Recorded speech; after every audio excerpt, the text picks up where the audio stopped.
The S&P 500 and Nasdaq closed at record highs on Wednesday, as did shares of Nvidia, whose market cap crossed the $3 trillion mark for the first time, pushing the AI darling past Apple to become the world's second most valuable company.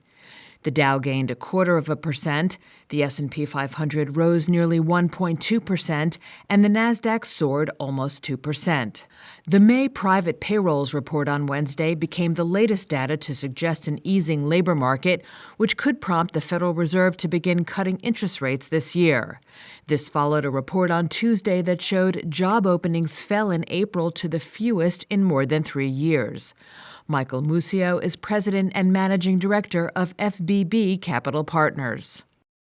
A tightening labor market would indicate that the rate rises that occurred through 22 and the first half of 23 are finally coming through. You know, everybody always says we forget this when they're raising or cutting, but they always say, well, it takes 6 to 12 months. Well, guess what? We're 1 month away almost now. July 23 was the last rate increase in this rate hiking cycle, and here we are 12 months later, and some of these data points around inflation and which is coming down, and but also employment, which is tightening a little bit. These are things that you would expect to see. Traders now see a nearly 70% chance of a September rate cut, according to the CME's FedWatch tool. Among stock movers, Taiwan Semiconductor Manufacturing joined Nvidia in the chip rally.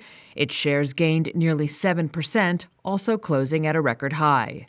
Hewlett-Packard Enterprise rose more than 10.5% after forecasting third-quarter revenue above street expectations, helped by upbeat demand for its AI servers.